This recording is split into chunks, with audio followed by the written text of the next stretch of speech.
அந்த மண் முற்றிலுமாக துடைத்தெறியப்பட்டு அழியப்படவில்லை, யாராலும் காட்டிக் கொடுக்கப்படவில்லை. ஆனால் தமிழீழத்திற்கு சீமானவர்கள் போய் வந்த பின்பு ஒட்டுமொத்தமாக தமிழீழம் மண் அழிக்கப்பட்டிருக்கிறது. நான் குற்றச்சாட்டு வைக்கிறேன், நாங்கள் குற்றச்சாட்டு வைக்க விரும்புகிறோம். 6-7 மாதங்களாக தமிழீழத்தில் தங்கியிருந்த இயக்குனர் சீமான் என்கிற போர்வையில் இருந்தவர் தமிழீழ விடுதலை புலிகளுடைய பதுங்கிடங்கள், தமிழீழ விடுதலை புலிகளுடைய போர் தளவாடங்கள், தமிழீழ விடுதலை புலிகளுடைய தளபதிகள் யார் என்று உளவு பார்த்து சிங்கள அரசுக்கும் பன்னாட்டு அரசுக்கும் கொடுத்ததால் அதன் விளைவாக தமிழீழம் முற்றுமாக 2009ஆம் ஆண்டு அழிக்கப்பட்டிருக்கிறது குற்றச்சாட்டை வைக்க விரும்புகிறோம். இங்கு நடக்கிற வருகிற செய்திகள் எல்லாம், இப்போது வெளிவருகிற ஆதாரங்கள் எல்லாம் அச்சத்தையும் ஒரு மன இறுக்கத்தையும் உண்டு செய்திருக்கிறது. நீங்கள் தொடர்ச்சியாக பார்க்க வேண்டும் என்றால், நேற்று ஒரு தனியார் தொலைக்காட்சிக்கு ஒளிப்பதிவாளர் சந்தோஷ் அவர்களுடைய அந்த அறிக்கை, கடந்த இந்த 1 வாரங்களில் ராஜகுமார் என்கிற ஒரு இயக்குனர் அவர்கள் சீமானும் மேதகு பிரபாகர் அவர்களும் நிற்கிற அந்த புகைப்படம், ஒரு புகைப்படம் எது தமிழ்நாட்டு அரசியலில் தன்னுடைய என்ட்ரி கார்டாக சீமான் எங்களை போன்ற இளைஞர்களை ஏமாற்றுவதற்காக, தமிழ் சமூகத்தை ஏமாற்றுவதற்காக காட்டினாரோ, நானும் மேதகு பிரபாகரன் நெருக்கம் என்று ஒரு புகைப்படத்தை காண்பித்தாரோ, அந்த புகைப்படம் என்னால் தான் எடிட் செய்யப்பட்டது என்று ராஜகுமார் அவர்கள் சொல்லியதும், ராஜகுமார் அவர்கள் சொல்லிய பின்பு இப்போது இயக்குனர் சந்தோஷ் அவர்கள் மேதகு பிரபாகரன் அவர்களை சீமான் அவர்கள் 10 நிமிடம் கூட சந்திக்கவில்லை. சீமான் என்கிற இயக்குனர் இருக்கிறார், அவர் தமிழீழம் குறித்து மேடைகளை பேசுகிறார், அவரை சந்தித்தால் நன்றாக இருக்கும் என்று அண்ணன் வன்னியரசு அவர்களும் அண்ணன் குளத்தூர் மணி அவர்களும் அறிமுகம் செய்யப்பட்ட பின்பு சீமான் அவர்கள் மேதகு பிரபாகரன் அவர்களை சந்தித்தார். அது ஒரு 10 நிமிட சந்திப்பு கூட இல்லை. அந்த புகைப்படங்கள் இதுவரை வெளியே வரவில்லை என்கிற ஆதாரத்தையும், அந்த செய்தியை அவர் வைத்திருக்கிறார், வீடியோ வைத்திருக்கிறார் என்ற நேற்று ஊடகத்தில் வேற சொல்லியிருக்கிற செய்தியும், ஏற்கனவே சங்ககிரி ராஜ்குமார் அவர்கள் இந்த புகைப்படத்தை நான் தான் வெளியிட்டேன் என்ற செய்தியும் அச்சத்தை மட்டுமல்ல, தமிழீழம் என்கிற உணர்வோடு இயங்கிய எங்களை போன்ற லட்சக்கணக்கான இளைஞர்களை பொய் பித்தலாட்டம் அவதூறில் சீமான் எங்கள் வாழ்க்கையை கெடுத்திருக்கிறார் என்கிற எண்ணம் எங்களுக்கு தோல்கிறது. நீங்கள் தமிழ் சினிமாவில் என்கிற ஒரு படம் வந்திருக்கும், எல்லாரும் பார்த்துருப்போம், பொதுமக்கள் எல்லாம் பார்த்துருப்போம். அரசியலில் பின்னாடி இருந்து இயக்கி ஒருவர் எப்படி வர முடியும் என்று. அடிப்படையில் தமிழீழத்தை அழிப்பதற்கும் தமிழ் சமூகத்தில் மேலோங்கி இருந்த தமிழீழ ஆதரவையும் சமூக நீதி ஆதரவையும் மட்டுப்படுத்துவதற்கு சீமான் என்கிற மனிதர் இந்த சமூகத்தில் வளர்த்தெடுக்கப்பட்டிருக்கார் என்று தெரிகிற போது அது மிகவும் கவலைக்குள்ளாத மட்டுமல்ல, யாரை நம்புவது என்கிற மிகப்பெரிய சிக்கலை இளைஞர்களுக்கு உண்டு செய்திருக்கிறது. ஏனென்றால் அந்த சந்தோஷ் வெளியிடுகிறார், இந்த படம் எடுக்கப்படவில்லை, அவர் சந்தித்தது உண்மைதான், அது 10 நிமிடம் கூட சந்திப்பில்லை. அவருடைய தனி மனித ஒழுங்கினத்தால் தமிழீழ விடுதலை புலிகள் மரியாதைக்குரிய சேரலாதன் அவரோடு தொடர்பை துண்டித்தார் எங்கள் செய்தியை வெளியிடுகிறார். கூடவே 6 புகைப்படத்தை நாங்கள் எடுத்தோம். எடுத்தது யார் என்று அவர் சொல்கிறார். அமர்த்திதாஸ் என்கிற ஒருவருடைய பெயரை குறிப்பிட்டு அவரும் நானும் 6 புகைப்படத்தை எடுத்தோம். 4 புகைப்படத்தை அமர்த்திதாஸ் எடுத்தார், 2 புகைப்படத்தை நான் எடுத்தேன் என்று சொல்லியிருக்கிறார்கள். எடுத்தவர்கள் நாங்கள் என்ற ஆதாரத்தை சந்தோஷ் அவர்கள் வெளியிட்டிருக்கிறார். அமர்த்திதாஸ் அவர்களும் பொது வழியில் சீமானோடு புகைப்படத்தை வெளியிட்டு நாங்கள் தான் அந்த 6 புகைப்படத்தை ஷூட்டிங் ஸ்பாட்டில் எடுத்தோம், எல்லாளன் ஷூட்டிங் ஸ்பாட்டில் எடுத்தோம் என்று அவர் குறிப்பிடுகிறார். எல்லாளனுடைய ஷூட்டிங் ஸ்பாட்டில் நாங்கள் வெளியிட்டோம் என்று அவர்கள் எடுத்தவர்கள் குறிப்பிடுகிறார்கள். ஆனால் தமிழ் சமூகத்தில் சீமான் என்கிற பொய்யர், சீமான் என்கிற தற்குறி, சீமான் என்கிற தமிழ் சமூகத்தின் கேடு மட்டுமல்ல, சீமான் என்கிற இந்த வார்த்தைகளில் வர்ணிக்க முடியாது. அவர் என்ன சொன்னார் என்றால், எங்களை போன்ற இளைஞர்களுக்கு, தமிழ் சமூகத்துக்கு, ஊடக நண்பர்களுக்கு உங்களுக்கு தெரியும், நான் காட்சியில் சண்டைக்களத்தில் என்று துப்பாக்கி பிடித்தேன், என் கையை மேதகு பிரபாகரன் பிடித்தார், போராளிகள் பிடித்தார், இப்படி சுடு என்று கதையை சொல்லிக் கொடுத்தார். ஆனால் இன்று அவர் சொல்கிறார்கள், மிகவும் கட்டுக்கோப்பாக இயங்கிய ஒரு இராணுவ இயக்கம் தமிழீழ விடுதலை புலிகள், பயிற்சி பெற்ற தமிழீழ விடுதலை புலிகளை தவிர யாரும் துவக்கை தூக்க முடியாது. வெறும் சினிமா ஷூட்டிங்கில் நான் படம் எடுப்பதற்கு நாங்கள் எடுத்த படத்தை தமிழ் சமூகத்தில் காமித்து, இந்த படம் நான் பயிற்சியில் ஈடுபட்ட படம் என்று ஒரு பொய் சொல்ல முடிந்திருக்கிறது என்றால், இவருடைய அரசியல் வருகையை சந்தேகம் மட்டுமல்ல நாங்கள் குற்றச்சாட்டுகிறோம். தமிழீழ அரசியலை தமிழ்நாட்டிலும் உலகத்திலும் சீமான் மழுங்கெடுக்க செய்திருக்கிறார். எப்படி என்று சொன்னால், 2009 போர் உச்சத்தில் இருந்தபோது சீமான் என்ன செய்து கொண்டிருந்தார் என்கிற கேள்வி இருக்கிறது. நான் கோவை சட்டக்கல்லூரியில் படித்திருந்த போது இதே பல நண்பர்கள் இங்கே இருக்கிற உங்களுக்கெல்லாம் தெரிந்திருக்கும். அவினாஷ்ங்கிற ஒரு மூத்த பத்திரிகையாளர், உங்களுடைய ஊடக நண்பர், இறந்து போனவர், தமிழீழ ஆதரவாளர். அவரோடு இயங்கிய பத்திரிகையாளர் நண்பர்களுக்கெல்லாம் தெரியும் தமிழீழ களத்தில் கோவை எவ்வளவு தீவிரமாக இருந்தது என்று. அப்போது எழுத்தாளர் பாமர மூலியமாக எங்களை போன்றோர் கரியுமான சீமான் போன்றவர்கள் தொடர்ச்சியாக கிடைக்கிற மேடைகளில் ஈழ ஆதரவு பேசினார். எந்த மாற்று கருத்தும் இல்லை. 2008 ஈழத்துக்கு போய் வந்த பின்பு பொதுவெளி போராட்டத்தில் நான் சவால் விடுகிறேன். நாம் தமிழர் இயக்கத்துக்கு முன்பு இயக்குனர் சீமானாக இருந்தவர் பொதுவெளி போராட்டத்தில் தான் ஈழத்தில் நடந்தது என்ன என்று ஏன் எந்த இடத்தில் பேசவில்லை. 2008 இறுதியில் தமிழ்நாட்டுக்கு வந்தவர் ஈரோட்டில் ஒரு வழக்கில் கைது செய்யப்படுகிறார். ஒரு 3 மாத காலம் இங்கே இருக்கிறார். இருந்து பொது வழியில் ஈழத்தில் தான் நடந்ததுன்னு எங்கேயும் மக்கள்கிட்ட பிரஸ் மீட் வைக்கல, சொல்லலை, பிரச்சாரம் செய்யலை. ஈரோட்டில் ஒரு பொதுக்கூட்டத்தில் பேசி கைது செய்யப்பட்ட பின்பு தேசிய பாதுகாப்பு சட்டத்தில் திருவாளர் சீமானும் மரியாதைக்குரிய அண்ணன் குளத்தூர் மணி அவர்களும் மரியாதைக்குரிய மணியரசர் போன்றவர்கள் கைது செய்யப்பட்டு கோவை சிறையில் இருக்கிறார். கோவை சிறையிலிருந்து நன்கு கவனிக்க வேண்டும். 2008 இறுதியில் வெளியே வருகிறவர் 2008 இறுதியில் எங்களை போன்ற மாணவர்கள், அன்று சட்டக்கல்லூரி மாணவர்கள், வழக்கறிஞர்கள், ஏன் ஐஸ்விப்பவர்கள் தொடங்கி திருநங்கைகள் வரை அத்தனை அரசியல் இயக்கமும் ஈழ ஆதரவுக்காக பெருமரியாதைக்கு இந்திய கம்யூனிஸ்ட் கட்சி ஆரம்பித்து வைத்த போராட்டம், தாப்பாண்டியன் அவர்கள் ஆரம்பித்து வைத்த போராட்டம் தமிழ்நாடு முழுக்க பற்றி எறிந்தது. ஆனால் 2008 இறுதியில் சிறையிலிருந்து வெளியே வந்த சீமான் நேரடியாக போராட்ட களத்துக்கு செல்லவில்லை. அதற்கு மாறாக அவர் சென்ற இடம் மாயாண்டி குடும்பத்தார் என்கிற படப்பிடிப்பு தளம். தன்னிடம்தான் ஈழப்போராட்டம் ஒப்படைக்கப்பட்டது என்று அன்று பொய் சொல்லிய சீமான், பொய்க்கதைகளை பேசிய சீமான், ஒருவேளை தன்னிடம் ஒப்படைக்கப்பட்டிருந்தால் உண்மையிலேயே இனமானம்தான் பெரிது, வருமானம் பெரிது நம்பியிருந்தால் நேரடியாக ஷூட்டிங் ஸ்பாட்டுக்கு போக வேண்டிய அவசியம் இல்லை. டிசம்பர் மாதம், ஜனவரி மாதம் போராட்ட உச்சத்தில் இருக்கிறது. பெருமரியாதைக்குரிய இயக்குனர் அண்ணன் முத்துக்குமார் அவர்கள் தீக்குளித்து இறந்து போகிறார். உங்களுக்கெல்லாம் தெரியும். 3 நாள் அவருடைய அந்த பூத உடல் சென்னையில் இருக்கிறது. எங்களை போன்ற இளைஞர்கள் முத்துக்குமார் உடலை பாதுகாக்க வேண்டும், அந்த உடலை ஆயுதமாக்கி போராட வேண்டும் என்று நாங்கள் கோரிக்கை வைத்துக் கொண்டிருந்தோம், போராடி கொண்டிருந்தோம். அந்த போராட்டத்தை, அந்த உடலை சுற்றி பெறும் மரியாதைக்குரிய இயக்குனர் ராம் அவர்கள், இயக்குனர் சேரன் அவர்கள், மறைந்த மரியாதைக்குரிய ஐயா வெள்ளையன் போன்றவர்கள் அந்த போராட்ட களத்தில் உட்கார்ந்து போராட்டத்தை வழிநடத்தினார்கள். 1 நாள் 2 நாள் இல்லை, 3வது நாள் அந்த உடலை எடுக்கிற போது உங்கள் எல்லா பத்திரிகையாளருக்கும் ஞாபகப்படுத்த விரும்புகிறேன். ஒரு டை அடித்து ஷூட்டிங்லேருந்து நேரடியாக ஷூட்டிங் ஸ்பாட் வந்துட்டு, அதுவும் நானும் மறைந்த காமராஜர் வழக்கறிஞரும் வலியுறுத்தி கேட்டதால் அவர் சொல்கிற கொச்சை தமிழில் எங்களை கெட்ட வார்த்தை பண்ணிட்டு, கெட்ட வார்த்தையை திட்டிட்டு, நான் அப்போ என் பொழப்ப பார்க்கறது இல்லையாண்டார். ஈழத்தை நேரடியாக பார்த்து வேத பிரபாகரங்களால் வழிகாட்டப்பட்டதை நம்பினால் அந்த நேரத்தில் சாமானியனை தெருவில் இறங்கி போராடிய போது ஈழத்திற்கு வழிகாட்டும் என்று சொன்ன நீங்கள் மாயாண்டி குடும்பத்தார் படத்தில் இருக்க முடியாது. முத்துக்குமார் இறந்த பிறகு பள்ளப்பட்டி ரவி தொடங்கி ஏறத்தாழ 17 பேர் தீக்குளித்தார்கள். அந்த 17 பேர் தீக்குளித்த போதும் ஜனவரி மாதம், பிப்ரவரி மாதம், மார்ச் மாதம், இந்த 3 மாதத்தில் திருவாளர் சீமான் எங்கிருந்தார் என்று அந்த கேள்வியை வைக்க விரும்புகிறேன். ஏனென்றால் நாங்கள் மாணவர்கள் போராடினோம், எதிர்க்கட்சிகள் போராடினார்கள். சீமான் 3 மாதத்தில் ஒரே ஒரு போராட்டத்திற்கு வந்தார். திரையுலகம் நடத்திய, அனைத்து கட்சி நடத்திய மனித சங்கிலி போராட்டத்திற்கு வந்தார். இயக்குனர் அண்ணன் அமீரோடு கைகுலுக்கின்றார். அந்த புகைப்படத்தை தவிர அடுத்தவர் என்ட்ரி ஆனது எப்படின்னா, பாராளுமன்ற தேர்தலில் திரையுலகினர் கட்டமைத்த பாராளுமன்ற தேர்தலுக்கு எங்களுக்கு என்ன அச்சம் வருதுன்னா, தமிழீழத்தில் பார்த்த செய்தியை சிங்கள உளவுத்துறைக்கும் பன்னாட்டு உளவுத்துறைக்கும் இங்குதான் புலிகள் இருக்காண்டு காட்டி கொடுத்து விட்டு அந்த போர் முடிவுக்கு வந்த பின்பு சூசே அவர்கள் பேசியதாக சொல்கிற 1 நிமிட ஆடியோ வைத்துக் கொண்டுதான் அவர் இன்று வரை அரசியல் செய்து கொண்டிருக்கிறார். ஆனால் சூசே அவர்கள் பேசிய 5 நிமிட ஆடியோக்களை முழுவதுமாக இன்று சமூக ஊடகங்களில் திரு சந்தோஷ் அவர்கள் எல்லா இடத்தையும் வெளியிட்டிருக்கார்.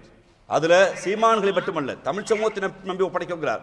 ஆனால் மேதகு பிரபாகரன் அவர்கள் இறந்து விட்டார் என்று தெரிந்தும், கொல்லப்பட்டு விட்டார் என்று தெரிந்தும் இளைஞர்களிடம் ஒரு எழுச்சி வந்துவிடக்கூடாதற்காக திட்டமிட்டு அவருடைய இறப்பை மறைத்து தமிழ் சமூகத்தில் எண்ணிலடங்காத இளைஞர்கள் அரசியலை அவர் இன்னும் சொல்ல போனால் திட்டமிட்டு சேர்த்திருக்கிறார், வாழ்க்கை சேர்த்திருக்கிறார்.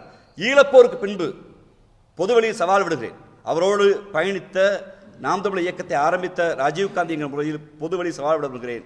எங்களை போன்றவர்கள் நாங்கள் பொதுவெளியில் வழக்கறிஞராக இருந்து கொண்டு தனித்தமிழிலுமே தீர்வு, அங்கு நடந்தது இனப்படுகொலை என்று ஐநா மன்ற வரை நாங்கள் பேசினோம். இங்கே மக்கள் மன்றத்தில் வாய்ப்பு கிடைக்கும் போதெல்லாம் சீமானை சுற்றி இருந்தவர்கள் எல்லாம் தனி ஈழம் குறித்து ஒரு புரிதல் இருந்தது. ஆனால் சீமானுக்கு தனி ஈழம் குறித்து கக்கறை இல்லை. அதற்கு மாறாக தமிழ்நாடு அரசியலில் எனக்கு வாக்களிச்சா ஈழம் வாங்கிடுவேன் என்று சொல்வது மரியாதைக்குரிய மேதகு பிரபாகரனை கொச்சைப்படுத்துவது, தமிழீழ விடுதலை புலிகளை கொச்சைப்படுத்துவது அதோடு மட்டும் இருக்கவில்லை. தமிழ்நாட்டு அரசியலுக்குள் இருந்த எழுச்சியை, தமிழ்நாட்டு அரசியலுக்கு எழுச்சியை சிங்கள அரசுக்கு எதிராக ஒரு கரத்தில் பரப்பாமல், இந்திய அரசாங்கத்தோடு ஒரு தனித்தமிழீழமே தீர்வு என்று பரப்பாமல், அதற்கு மாறாக பன்னாட்டு அளவில் உங்களுக்கு தெரியும் நாடு கடந்த தமிழீழ அரசு என்று திரு ருத்ரகுமார் தலைமையில் ஒரு அமைப்பு இயங்கி வருகிறது.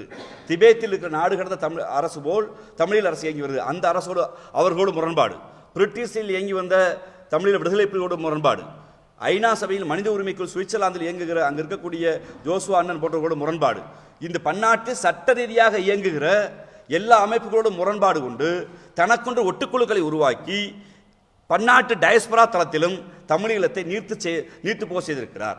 இனப்படுகொலைங்கிற தத்துவத்தை, சட்ட ரீதியான போராட்டத்தை ஒன்று கூட ஒரு புள்ள கூட புடுங்கி போடாம நீர்த்து போக செய்திருக்கிறார். திட்டமிட்டு ஈழ மண்ணில் காட்டி கொடுத்தது மட்டுமல்லாமல் தமிழ்நாட்டில் வந்த அரசியல் எழுச்சியை மட்டுப்படுத்தி வைப்பதற்கு இவர் காரணமாக இருந்திருக்கிறார். நேற்று மிக முக்கியமாக ஒரு செய்தியை சந்தோஷ் குறிப்பிட்டிருக்காரு அந்த தனியார் தொலைக்காட்சிக்கு. தமிழ்நாட்டில் அடைக்கலமாக தமிழ்நாட்டிலிருந்து வேலை செய்து கொண்ட தமிழீழ விடுதலை புலிகளின் போராளிகளை அவர் காட்டி கொடுத்தார் என்று அதுக்கு சிரஞ்சீவி மாஸ்டர் என்கிற பெயரை பயன்படுத்தி இருக்கிறார். அவர் எனக்கு நன்கு தெரிந்தவர், அவரின் வழக்கறிஞர் நான் என்கிற முறையில் சொல்கிறேன். அவரை காட்டி கொடுத்தவரே சீமான் தான். ஏனென்றால் ஒன்று ஈழத்தை காட்டி கொடுத்தது, ஈழ ஆதரவாளராக இங்கே இருக்கிற போராளிகளை இவர்கள் என்று எல்லோருக்கும் காட்டி கொடுத்து இந்த போராட்டத்தை மட்டுப்படுத்த செய்தவர். அதற்கு பின்பு ஏற்பட்ட அரசியல் எழுச்சியை ஒரு தேசிய இனத்தின் உரிமையாக பார்க்கப்பட வேண்டியது, குறிப்பாக தமிழ்ச்சவும் தமிழர் உரிமை என்று பேசியதை ஒரு தெலுங்கு எதிர்ப்பாக, ஒரு கன்னட எதிர்ப்பாக மாற்றி இந்திய அரசியலோடு டெல்லி அரசோடு ஒரு மாநில சுயாட்சி பேசுகிற இந்த மண்ணில் ஈழம் குறித்து பேசியவர்களை, நீ பெரியாரிஸ்டா, நீ தெலுங்கா, நீ கன்னடனா பேசாத, நீ திராவிட இயக்கமா பேசாத, நீ யார் பேசுறதுக்குன்னு தான் மட்டுமே என்று இந்த ஊரில் சொல்லுவாங்கல்ல, திருடன் சீமான் சொல்ல பழமொழி தான், திருடன் திருடிட்டு திருடன் கத்திட்டு போற மாதிரி காட்டி கொடுத்துட்டு ஈழம் குறித்து பேசாமல் எல்லா துரோகத்தையும் செஞ்சுட்டு நான் இன உரிமைக்கு பேசுறேன்னு சொல்லி பேசி 15 ஆண்டு காலத்தில் அந்த இனத்திற்காக எதையும் செய்யாமல் தமிழீழத்தை கொச்சைப்படுத்தி, தமிழீழ ஆதரவை மட்டுப்படுத்தி, தமிழீழ ஆதரவு போராட்டத்தை முனைமலங்க செய்து, தமிழீழம் குறித்து பேசியவர்களை வந்தேறி துரோகி என்று குற்றச்சாட்டு வைத்து இன்று அவர் நிலை என்ன இருக்கிறது என்றால் ஒரு RSS உடைய கைக்குலியாக வந்திருக்கிறது. ஒரு படத்தை உங்களுக்கு காட்ட விரும்புகிறேன். இது இன்னைக்கு திரு சீமான் வைத்திருக்க வாட்ஸ்அப் ஸ்டேட்டஸ். சீமான் வைத்திருக்க வாட்ஸ்அப் ஸ்டேட்டஸ். அவருடைய பர்சனல் நம்பர் தான் காட்டுங்க. நேற்று இரவு மதி மயக்கத்தில் உற்சாக பானத்தில் கல்லு குடிச்சு தெருக்கு வாடா, கல்லு குடிச்சு எவன் கேட்டால் திமிழா நடடா, சோழ உயர்த்துடா, சமூக ஒழுக்கக்கேடான்னு பேசுகிற சீமான் வைத்திருக்கிற வாட்ஸ்அப் ஸ்டேட்டஸ் என்னவென்றால், சமஸ்கிருத திணிப்பை விட இந்தி திணிப்பை விட பெரியாரிய திணிப்பு ஆபத்தானது என்று யோசித்து பாருங்கள். தமிழ்நாட்டில் சமஸ்கிருதம் படித்தால் தான் மருத்துவம் படிக்க முடியும், தமிழ்நாட்டில் சமஸ்கிருதம் படித்தால் தான் பட்டம் அடைய முடியும் நிலையை மாற்றி சமஸ்கிருதத்தில்தான் தமிழ் பிறந்தது என்று ஒரு கோட்பாடு சொல்லிய போது தமிழ் தனித்த மொழி என்று அரசியல் களத்தில் பண்பாட்டு களத்தில் வென்று காட்டியவர் தந்தை பெரியார். தமிழ் என்கிற பிரைடு இருக்கிற என்றால் தமிழர் என்று சொல்லுவோம் என்று இருக்கிறோம் என்றால் அன்று தந்தை பெரியார் விதைத்த தமிழர் விதையை சமஸ்கிருத திணிப்பை விட இந்தி திணிப்பை விட பெரியார் திணிப்பு பெரிது என்று சீமான் பேசுகிறார் என்றால் அவர் RSSஐ விட ஆபத்தானவர். RSSின் கைக்கூலியாக மட்டுமல்ல, இந்திய அரசியலில் தமிழ்நாடு தமிழர் உரிமை, ஈழ அரசியலில் தேசிய உரிமை அத்தனையும் காட்டி கொடுக்கிற ஆளாக இருக்கிறார். இவர் கோயம்புத்தூர் மாவட்ட செயலாளர் இருந்தார். உங்களுக்கு தெரியும், இவரை போன்று எண்ணிடங்காத பேர் வெளியே வந்திருக்காங்க. எங்களை போன்ற இளைஞர்களுடைய அரசியலை, அறிவை சுரண்டி, பொருளாதாரத்தை சுரண்டி, உழைப்பை சுரண்டி இன்னைக்கு பல இளைஞர்கள் இந்த மனுஷன் சொல்றதெல்லாம் சரி என்று நம்புகிறார்கள். எத்தனை கதைகள். ஒன்று, எனக்கு அந்த இட்லிக்குள் ஆமை கறி கொடுத்தார், அதை அண்ணன் பிரபாகரன் ஊட்டிவிட சொன்னார். தேக்கு மரத்தை நடுவதற்கே 1 லட்சம் தேக்கு மரத்தை நட சொன்னார் என்று பேசிவிட்டு மான் சுடுவதற்கு தடை இருந்தபோது மானை சுடச் சொல்ல பிரபாகரன் உத்தரவிட்டார் என்று சொல்வது அந்த அமைப்பை கொச்சைப்படுத்துவது. ஒரு போராளி கட்டுக்கோப்பு இயக்கம், நான் அங்கு போனபோது ஒரு பெண்ணை பார்த்து ரசித்தேன், அவர்களை திருமணம் செய்வதற்கு ஆசைப்பட்டேன் என்று போராட்ட களத்துக்கு போன ஒரு சைட்டட் ஊர் சுற்றினேன், நான் ஒரு உல்லாச பயணமாக இருந்தேன் என்று பேசுவது தமிழீழ விடுதலை புலிகளை அவர்களுடைய ஆதரவு நிலைப்பாட்டை இங்கு கேள்விக்குறியாக்கி இருக்கிறார். இன்னும் சொல்ல போனால் ஒரு மாவீரனை, போராளியை சந்தோஷ் அவர்கள் சொல்வது போல் ஒரு ஸ்டார் ஹோட்டல் செப் மாதிரி காமிச்சு இளைஞர்களிடம் இருந்த ஒரு போராட்ட எழுச்சியை, தமிழ் மீதான உணர்வை மட்டுப்படுத்தி தன் வயிறும் தன் குடும்பம் வளர்வதற்கு மட்டும் சீமான் இருக்கிறார். இது ஆபத்தான மனநோய் மட்டுமல்ல, அரசியல் இருந்து அப்புறப்படுத்த வேண்டிய அசிங்கம் சீமான். எங்கள் நிலைப்பாடு எடுக்க வேண்டிய தேவை இருக்கிறது. அங்கே இருக்க தம்பிகளிடம் எந்த ஈழ ஆதரவு போராட்டத்தில் அவர் கட்டினாரோ, எந்த ஈழ ஆதரவு போராட்டம் சரி என்றாரோ அந்த ஈழ ஆதரவு போராட்டமே சீமானால் தான் ஒடுக்கப்பட்டது, சீமான் காட்டி கொடுத்ததான் வீழ்ந்தது. வீழ்ந்த பின்பு தமிழ்நாட்டில் ஏற்பட்ட எழுச்சியை இந்த இளைஞர்கள் இந்த ஈழக் கோரிக்கை வைத்து விடுவார் என்பதற்காக அவர்கள் வசதிக்காக நான் தான் மேதகு பிரபாகரன் அடையாளம் காட்டப்பட்டவர், நான் தான் சேரலாதன் அடையாளம் காட்டப்பட்டவர் என்று தனக்குத்தானே ஒரு மனநோய்க்கு உள்ளாகி பொய்யை பேசி அந்த பல லட்சம் இளைஞர்களை போராட விடாமல் செய்து இன்று தன்னுடைய வசதிக்காக வாய்ப்புக்காக ஈழம் என்கிற அரசியலையே இன்று காணாமல் ஆக்கியிருக்கிறார் சீமான் என்கிற குற்றச்சாட்டை வைக்க விரும்புகிறேன். நீங்கள் கேள்விகளை கேட்கலாம்.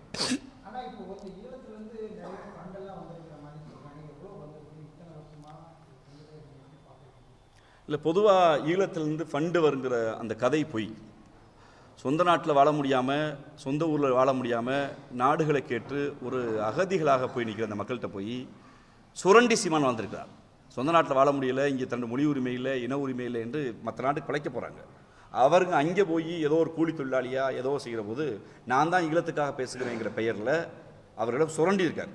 பெரிய ஃபண்டுலாம் அது வந்து ஒரு என்ன சொல்கிறது, ஒரு கூலி வேலை பார்க்குறவன்ட்டு வந்து 100 ரூபா சம்பாரிச்சானா ஈழத்துக்காக அவர் பேசுகிறாருன்னு 10 ரூபா வாங்கி திண்டு வயிறு கொடுத்துருக்கார் சீமான். மற்றபடி அந்த பொதுமக்கள் கொடுத்த ஃபண்டு அப்படிலாம் வந்து நான் அப்படி குற்றச்சாட்டு விரும்பல. அவர் சுயலாபத்துக்காக பயன்படுத்தினார்.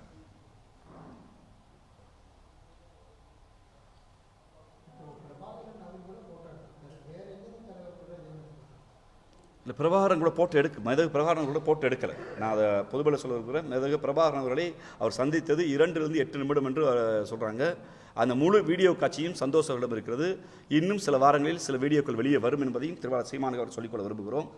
அவர் மேதகு பிரபாகரனை சந்தித்தது ஒரே ஒரு முறை தான். 2வது முறை சந்திப்பதற்கு வாய்ப்பு கிடைத்தும் அவர்கள் கொடுக்கவில்லை. இவருடைய ஒழுக்கக்கேடான வாழ்க்கையால், இவருடைய ஊதாரித்தனத்தால் தமிழீழ விடுதலை புலிகள் புறந்தறினார் என்பதுதான் உண்மை. அவர் இன்னைக்கு நினைச்சிட்டாரு யாருமே இல்லை சொல்ல மாட்டாங்கன்னு. ரொம்ப முக்கியமாக இன்னொரு குற்றச்சாட்டை வைக்க விரும்புகிறேன். நேற்று தமிழீழ அரசியல் துறை என்று அறிக்கை வந்திருக்கிறது. தமிழ்நாட்டு அரசியலில் தமிழீழ விடுதலை புலிகள் இந்திய அரசியலில் தமிழ்நாட்டு அரசியலில் ஒருபோதும் தலையிட மாட்டாங்க. அவர்கள் யார் ஆதரவு கொடுத்தாலும் அந்த ஆதரவை ஏற்றுக்குவாங்க. மக்கள் மன்றத்தில் எங்களுக்காக நீங்கள் ஆதரவு சக்தி அள்ளுங்க தான் சொல்லுவாங்க. ஆனால் நீங்கள் இவங்களுக்கு வாக்களிங்க, இங்கே போங்கன்னு அவர் சொல்லவே மாட்டாங்க. ஆனால் அவர் சொல்வது, நேற்று அறிக்கை வந்து சீமான் கரத்தை வலுப்படுத்துங்கள் என்று சொல்வது, தமிழீழ விடுதலை புலிகள் இந்தியாவின் அரசியல் தலையிடுகிறார்கள் என்று சொல்லி தமிழீழ விடுதலை புலிகள் மீது கொடுக்கப்பட்டிருக்க தடையை நீக்குவதற்கு வாய்ப்பில்லாமல் செய்துவிடும். நாளைக்கு தடை குறித்து ஒரு கேள்வி வந்தால் இந்த அறிக்கையை காரணம் காட்டி இங்கே பாருங்கள் தமிழ்நாட்டு அரசியலுக்கு தலையிட்டிருக்காங்க, அப்போ இந்த தடையை எக்ஸ்டெண்ட் பண்ணுங்க. ஏன்னா தடையை நீங்கள் நீக்கிட்டா உண்மையான போராளிகள்லாம் பேச ஆரம்பிச்சிடுவாங்க. மேதகு பிரபாகரனுடைய உண்மையான சரித்திரம் வெளியே வரும். அப்போ இதெல்லாம் வெளியே வந்தால் தன்னுடைய பொழப்புக்கு ஆபத்து, தான் காட்டி கொடுத்தன்னு தெரிஞ்சவங்களுக்காக சீமானவர்கள் இப்படிப்பட்ட சில்லறத்தனமான வேலையை செய்கிறார். இது 1-2 வேலை இல்லை. நான் முழுக்க இதுக்கு பேர் தான் இன துரோகம். ஒரு நீண்ட நெடிய ஒரு வரலாற்று ரீதியான போராட்டத்தை, மக்களுடைய உரிமை போராட்டத்தை, ஆயுத போராட்டத்தை தன் சொந்த சுயலாபத்திற்காக காட்டி கொடுத்தது மட்டுமில்லாமல் அண்ணன் குளத்துருமணி அவர்கள் மிக தெளிவாக சொல்கிறார். சேட்டலைட் போன்லேருந்து நாங்கள் டெல்லியில் இருக்கும்போது சேட்டலைட் போன்லேருந்து சீமான் எங்கேருந்து பேசினார்னா ஈழத்திலிருந்து பேசுகிறாரு. அப்படி உரிமை யாரும் கொடுக்கல. அப்போ ஒரு ஆர்வ கோளாறு என்பதை விட திட்டமிட்டு வேலை செய்திருக்கிறார். இன்னைக்கு திட்டமிட்டு இந்தியாவில் தமிழீழ விடுதலை புலிகள் தடை இருக்குது என்றால் அதுக்கு சீமான் போன்றவர் தான் காரணம் என்பதை மிக உறுதியாக சொல்கிறோம். இன்றைக்கி சொல்கிறார், நம்ம மேதகு பிரபாகரன் அவர்களை நாங்கள் வந்து தலைவராக ஏற்றிருக்கோம், நீங்கள் இப்போ பெரியார் பேரை சொல்லி ஓட்டு கேட்க முடியுமான்னு. ஈரோடு இடைத்தேர்தலில் டெபாசிட்டை கூட வாங்க முடியாது. ஈரோடு இடைத்தேர்தல் மக்கள் மிக தெளிவாக இருக்காங்க. ஈரோடு இடைத்தேர்தலில் திராவிட முன்னேற்ற கழகம் எங்களுடைய கொள்கை ஆசான் தந்தை பெரியாரின் புகைப்படத்தை முதல் படமாக போட்டு தான் வாக்கு கேட்குது. நீ தெம்பும் திராணியும் யோக்கியதை இருந்தா நீ உண்மையிலேயே நீ சொல்கிற மாதிரிலாம் சொல்ல முடியாது. ஆத்தாளுக்கு அப்புறம் சொல்கிறதெல்லாம் அது கொச்சையான சொல்கிறது. யோக்கியதை இருந்தால் மேதகு பிரபாகரன் படத்தை போட்டு ஓட்டு கேட்டுக்கணுமா இல்லையா? ஏன் போடல? அப்போ மேதகு பிரபாகரனை குறித்து யார் பேசலாம் துறைன்னு சொல்லிட்டு இன்றைக்கி மேதகு பிரபாகரன் படத்தை நீ போடலைன்னா உன் உள்நோக்கம் மேதகு பிரபாகரனுடைய வீரத்தை, அந்த தியாகத்தை கொச்சைப்படுத்துவது, அவரை மட்டுப்படுத்துவது, அவரை இந்த மண்ணிலிருந்து அழிச்சிட்டு நான் தான் பிரபாகரன் கூட சொல்வதற்கான அந்த மனநோய்க்கு இன்னும் கொஞ்ச நாள் சீமா வந்துடுவார். நீங்கள் அவர் சொன்ன பொய்களை மட்டும் நீங்கள் வருஷப்படுத்துங்களேன். நான் வந்து போர்க்கள காட்சியில் கடலில் போனேன்டார். ஆனால் போனது விமானத்தில், பெங்களூர் விமானத்திலிருந்து. முறையாக சொல்கிறோம், போனது பெங்களூர் விமான நிலையத்திலிருந்து தான் சீமான் போனார். ஆனால் போரில் உள்ள போனேன்டார். இன்னொன்று, நீங்கள் சீமான் மீது பேச்சு வழக்கு இருக்குது. எங்கேயாவது புலிகளுக்கு உதவினார், மக்களுக்கு உதவினார், ஏதாவது வழக்குகள் இருக்கா? ஏதாவது வழக்கு இருக்கா? ஒரு வழக்கு அதை செய்தவர் அண்ணன் வண்டியரசு அவர்கள் வழக்கு எதிர்கொள்கிறாங்க. ஒரு வழக்கு சீமானுக்கு இல்லை. இன்னொன்று, இங்கே மேடை பேச்சு வழக்குகளை காட்டி இவர் தேசிய பாதுகாப்பு சட்டம்ங்கிறாரு. அது யார் வேணாலும் பண்ணலாம். போராட்ட தளத்தில் போராளிகளாக இருந்து இவர் என்ன உதவி செஞ்சார்? இப்போ இந்த போருக்கு பின்பு நடந்தது என்ன? ஒரு இனப்படுகொலை பார்த்துட்டோம். இனப்படுகொலையில் இறந்து போன 1,80,000 உறவுகளும் தமிழர்கள்ங்கிற கோரிக்கையை வைத்து இந்திய நீதிமன்றத்தில், பன்னாட்டு நீதிமன்றத்தில், பன்னாட்டு தமிழ் சமூகத்தில் ஒரு டாக்குமெண்ட்ரி எவிடன்ஸை சீமான் கொடுத்ததா ஒன்று காட்ட சொல்லுங்கள். நீ உண்மையிலேயே ஈழ அரசியல் செய்கிறீங்கன்னா போருக்கு பின்பு நீ உண்மையிலேயே அறிவுத்திறனும் தெளிவும் தெளிந்தறிவோடும் அறிவு இருக்கணும். என்ன பண்ணிருக்கணும்? இத்தனை பேர் இறந்திருக்காங்க, டாக்குமெண்ட் எவிடன்ஸ் ஒன்றை காட்ட சொல்லுங்க. அதற்கு மாறாக அதெல்லாம் யார் ஆதரிச்சாங்களோ, யார் இதெல்லாம் வெளியிட்டாங்களோ அவங்கள துரோகிங்கிறது. அதாவது ருத்ரகுமார துரோகின்றாரு, உலக நாடுகளுக்கு கூடிய பன்னாட்டு தலங்கள் எல்லாரையும் துரோகின்ட்டு தான் நல்லவன் யோக்கியம் என்ன பண்ணிருக்கணும்? அங்கே நடந்த ஒரு இனப்படுகொலைங்க, இவ்வளவு கோயில் இடிக்கப்பட்டுச்சுங்க, இவ்வளவு மசூதி இடிக்கப்பட்டுச்சுங்க, சிங்கள ராணுவம் தாக்குச்சுங்கிற செய்தியை கூட உன்னால் பேச முடியலையே. அதுக்கு மாற என்ன சொல்ற? எனக்கு இட்லி கொடுத்தாங்க, இட்லி கறி கொடுத்தாங்க, மான் கறி கொடுத்தாங்க, பன்னி கறி கொடுத்தாங்க, ஆமை கறி கொடுத்தாங்க, எனக்கு வந்து ஊட்டி விட்டாங்க, என்ன ஒரு போராளி வந்து கிள்ளுனாரு, நான் ஒரு போராளி மீது காதல் கொண்டேன். எவ்வளவு கொச்சையான ஒரு விடுதலை போராட்டத்தை கொண்டு வந்து உங்களுடைய சுய லாபத்துக்காக சிதைச்சிருக்கேன்னு தெரியுதா? தமிழ் சமூகத்தை சிதைத்த வேலையை ஈழம் குறித்து இன்னைக்கு எண்ணிலடங்காத முற்போக்குவாதிகள் பேச பயப்படுறாங்கன்னா, நம்ம எதாவது பேசினா சீமான் விடுகிற கதைகளில் தோத்து போயிடுவோம், நமக்கு ஏண்டா வம்புன்னு பல பெரியாரிஸ்டுகள், பல முற்போக்குவாதிகள், பல பொதுவுடைமைவாதிகளை வாயடைக்க செய்துவிட்டு இந்த அசிங்கத்தோடு நம்ம போராட வேணாம், அந்த சேத்துக்களை ஒன்று உலாவிக்கு இருக்கு, நம்மளும் போய் சேர்ந்து உலாவணும், நம்மளாம் சேர் வலிக்கணும்னு ஒதுங்கி போய் வைப்பதற்கு வேலையை சீமான் செய்திருக்கிறதா தான் பார்க்குறோம்.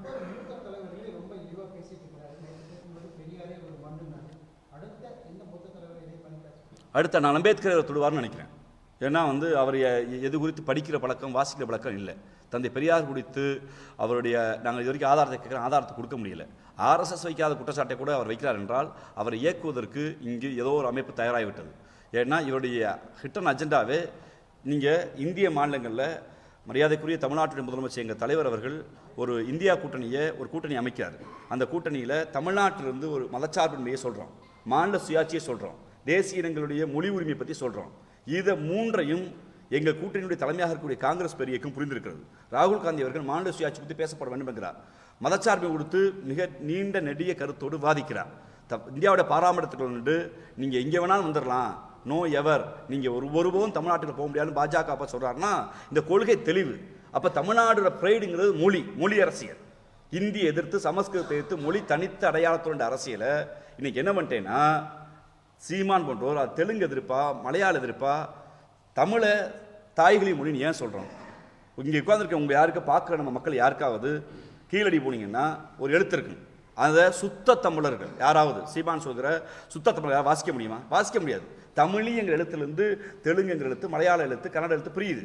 ஒரு மொழி குடும்பம், திராவிட மொழி குடும்பத்தை ஒரே வயிற்றில் பிறந்த நம்மளை நீ வந்தேறி சொல்லி அதை பிரித்து விட்டுட்டு இந்திய அரசின் அரசியமைப்பு சட்டத்தில் போராட வேண்டிய தமிழ் உரிமைக்காக கேட்க வேண்டிய மக்களை, உரிமை முழக்கத்தை செய்ய வேண்டிய மக்களை அது தெலுங்கு எதிர்ப்பா, கன்னட எதிர்ப்பா மடைமாற்றி மொழியை சிதைச்சாச்சு, மொழி உரிமையை சிதைச்சாச்சு.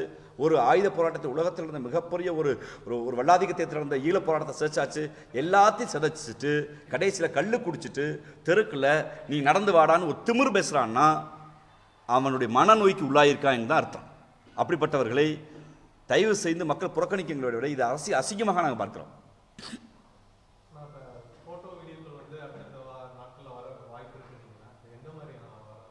ஏன்னா அவர் சந்தோஷ் வந்து அவர்கிட்ட மேதகு பிரபாகரன் அவர்களை இவர் எப்போ சந்திச்சாங்க அந்த வீடியோ இருக்குன்றிருக்காரு. உறுதியாக அது வெளியிடுவார் நம்பிக்கை இருக்குது.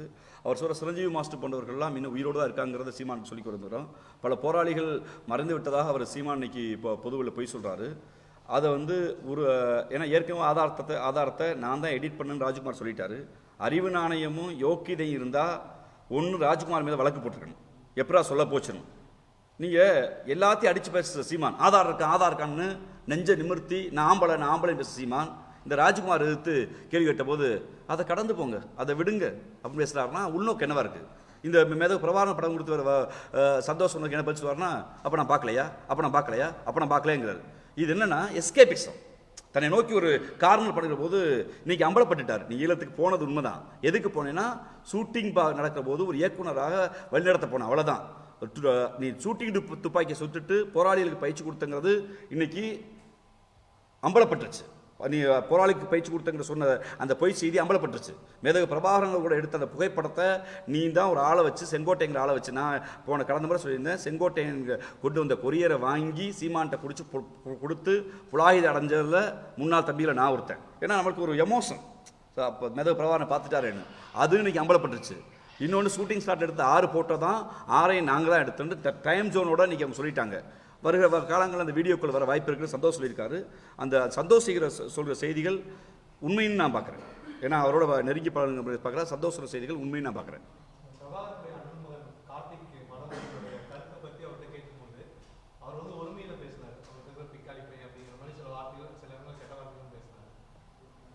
சீமானுடைய இயல்பு தான். சீமானுக்கு வந்து செந்தமிழன் சீமான்னு அவர் சொல்லுவாங்க. அது செந்தமிழ்னா அவர் செந்தமிழ்னு என்னோட கேட்டிங்கன்னா கெட்ட வார்த்தை தான் செந்தமிழ். அவர் சீமானுடைய உடல் முடிவு செந்தமிழா ஏன்னா அந்த செந்தமிழ் பேசுகிறான்னா கெட்ட வார்த்தை பேசுகிறான்.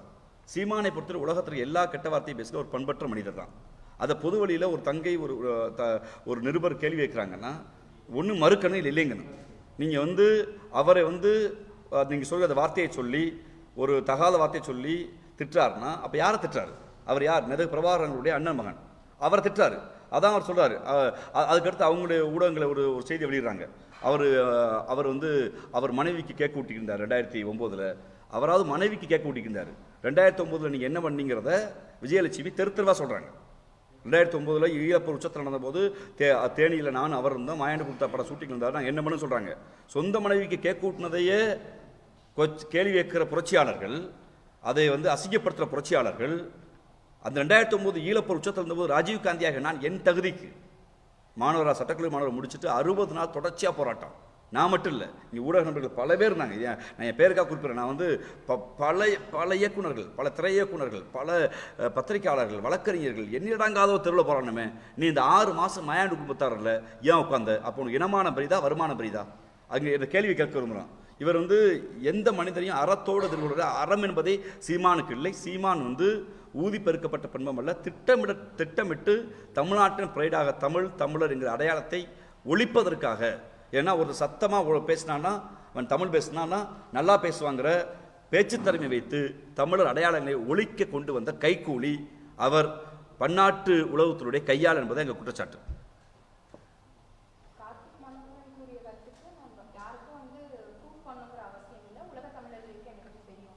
உலகத்தமிழர்களுக்கு யாரை பற்றி தெரியுங்கிற கேள்வி இருக்கு. யார் உலகத்தமிழர்? டயஸ்போரா 2 இருக்கு உலகத்தமிழர்கள். தமிழீழத்தில் போர்னால் அரசியல் சட்டத்தால் பாதிக்கப்பட்டு வெளியேறிய ஈழத்தமிழர்கள் பல்வேறு நாடுகள் இருக்காங்க. குறிப்பாக ஐரோப்பிய டயஸ்போராவில் இருக்காங்க.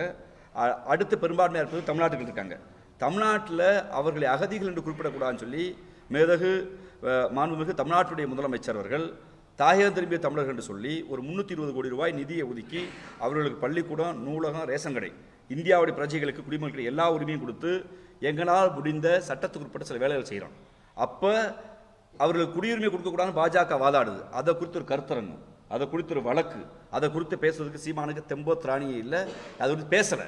அதற்கு மாறாக டயாஸ்பரா அரசியலில் Denmark, Netherlands, Switzerland, London, France போன்ற நாடுகளில் இதுவரை இயங்கி வந்த தமிழீழ விடுதலை கட்டமைப்பை இவருக்கென்று சில தற்கூறிகளை வைத்து, இவருக்கென்று சில ரசிகர் மட்டத்தை வைத்து உடைச்சு தலைவர் குடும்பம், தலைவர் கூட யார் இருந்தாங்களா, மெதகு பிரபாகரன் கூட யார் இருந்தாங்களா, அவங்களையெல்லாம் சந்தேகம் இவெல்லாம் துரோகின்னு சொல்லி எல்லாரையும் அந்நியப்படுத்தி வச்சுட்டு தான் மட்டும்தான் யோக்கியன்னு சொல்லி அந்த யோக்கியன் ஈழத்துக்கு என்ன செஞ்சிருக்காருன்னா எங்கள் கேள்வி. மேடைகளை யாருன்னா பேசலாம். மேடைகள் என்ன பேசிட்டு இருக்கல அது சொல்ல. மேடைகளை பேசினேன். மேலே என்ன பேசியிருக்க நீ? எனக்கு துப்பாக்கி சுட பயிற்சி கொடுத்தாங்க, இட்லி கொடுத்தாங்க, ஆமக்கறி கொடுத்தாங்க, மான் சுட்டு கொடுத்தாங்க, பன்னி சுட்டு கொடுத்தாங்க, ஆமை ஓடு இப்படி இருந்துச்சு. இந்த கதை தானே பேசினேன். ஈழ உரிமையை என்ன பேசியிருக்க? What about single and constitutional act என்ன பேசியிருக்க? சிங்கிள் அண்ட் கான்ஸ்டியூஷன் ஆக்டில் எப்படி தமிழ் ஒடுக்கப்பட்டது? அந்த போர் நடந்த பின்பு அந்த நாடு கடந்த தமிழீழ அரசுடைய கருத்தில் என்னாச்சு? நாடு கடந்த தமிழீழ அரசு எடுத்துக்கொண்ட சட்ட முயற்சி என்னாச்சு? அந்த சட்ட முயற்சிக்கு உங்களுடைய நாம் தமிழர் இயக்கம் என்ன செஞ்சுச்சு? எதையுமே செய்யலையே. அதற்கு மாறாக மெதகு பிரபாகரன்கிற போராளியை, ஒரு மாவீரனை ஒரு செப்பாக மாற்றி வச்சிருக்கீங்க. அந்த கேவலத்தை திட்டமிட்டு சீமான் செய்திருப்பதாக நான் பார்க்குறேன்.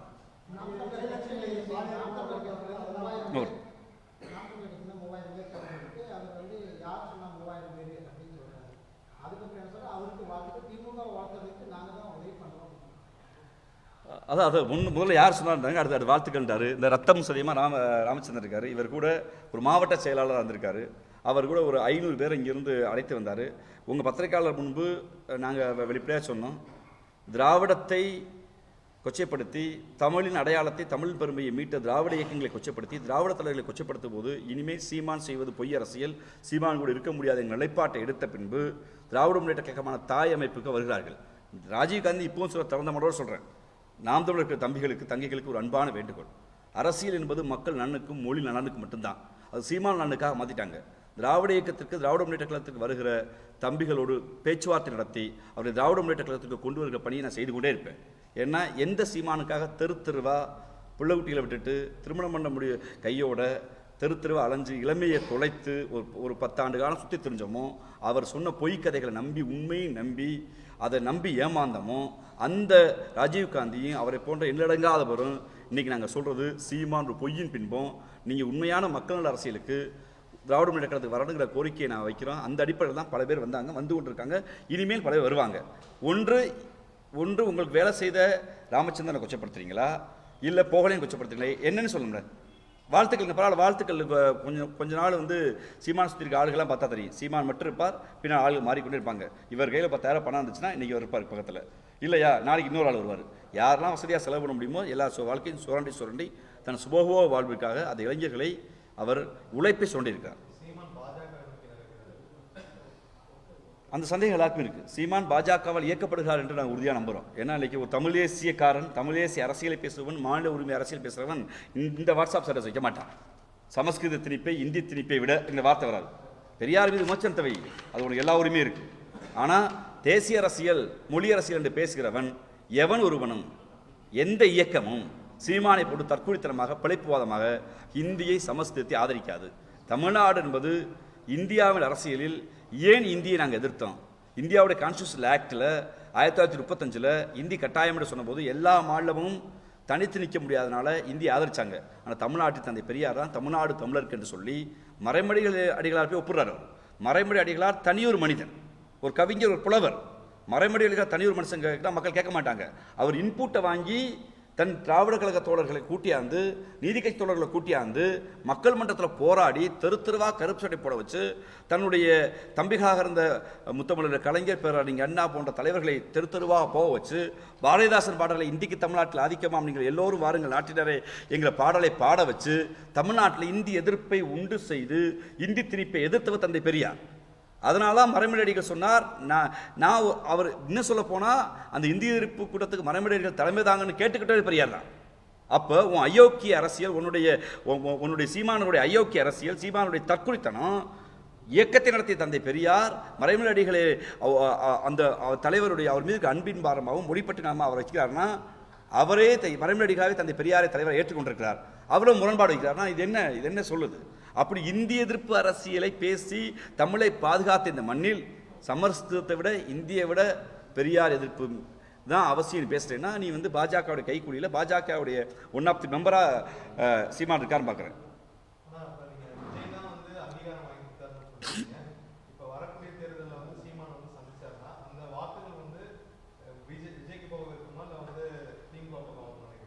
இல்லை, திராவிட முன்னேற்ற கழகத்தை இல்லை, அது அரசியல் வகுப்பாளர்கள். திராவிட முன்னேற்ற கழகத்தை பொறுத்தளவில் ஒரு மதச்சார்பின்மை பேசுகிற ஒரு கொள்கைசார் கூட்டணி, மாண்புமிகு முதலமைச்சர்களுடைய சாதனைகள், திட்டங்கள், ஒரு கொள்கை தெளிவு, சிறுபான்மை மக்கள், ஒடுக்கப்பட்ட பிற்படுத்தப்பட்ட பாதுகாவலான முதலமைச்சர் இருக்கிறார். அதனால் எங்கள் பிரச்சாரங்களை சொல்லி, எங்கள் தலைவர்களுடைய கடந்த கால வரலாற்றை சொல்லி, இயக்கத்தை சொல்லி நாங்கள் வாக்கு கேட்க போகிறோம். சீமானவர்களுக்கு என்னுடைய தனிப்பட்ட கருத்து, சீமானவர்களுக்கு மாநில அங்கீகாரம் வாங்கி கொடுத்தது நடிகர் விஜய் அவர்கள் தான். அரசியலுக்கு வர அறிவிச்சப்பட்ட பின்னாடி தேர்தல் நிற்கலை, அதனால் 3 விழுக்காடு அவருக்கு அந்த வாக்கு போச்சு, அதனால் வென்றார். இன்றைக்கி அவருக்கு எதிர்ப்பு வந்ததுனால நடிகர் விஜய் அவர்களை கொச்சையாக பேசி நீ லாரியில் அடிபடிச்சாவேன்னு என்றெல்லாம் சொல்லி சாபம் விட்டு இன்றைக்கி பாஜகவுக்கு போயிருக்காரு. பாஜகவுடைய சாப்ட் ஹிந்துத்துவா ஓட்டு நமக்கு வரும் நம்புகிறாரு. எனக்கு என்ன வேதனைனா தந்தை பெரியாரை குறித்து இவ்வளவு வன்மமாக, இவ்வளவு கேவலத்தோடு, ஆதாரமற்ற அவதூறுகளை, அண்டப்புழுகளை சீமான் பேசி என்பதும் எந்த ஒரு காட்டமான அறிக்கையும் எடப்பாடி போன்று வரல. திராவிட இயக்கங்கள் சொல்லி எடப்பாடி கொண்டு வரல. அதுக்கு மேலே ஏதோ ப்ரெஸ் மீட்டில் அவள் பேச தவறுங்கிறாங்களுடைய ஒரு காட்டமான அறிக்கையோ ஆர்ப்பாட்டமாக போராட்டத்தோ அவங்க எதையுமே சொல்லாமல் இருக்குது. ரொம்ப வியப்பாக இருக்குது. மேபி இருக்கலாம். ஆனால் அந்த அரவணைப்பு என்பது ஆபத்தான அரவணைப்பு என்பதை எடப்பாடி அவர்கள் புரிந்து கொள்ள வேண்டும். 1000 முரண்பாடு திமுகவுக்கு அதிமுகவுக்கு இருக்கும், அது அரசியல் சண்டை. ஆனால் திராவிட இயக்கத்தின் ஆசானை கொச்சைப்படுத்துகிற போது எடப்பாடி போன்றவர்கள், விஜய் போன்றவர்கள் எல்லாம் வேடிக்கை பார்ப்பது வந்து அயோக்கியத்தனமான கள்ள மௌனமாக நான் பார்க்குறேன்.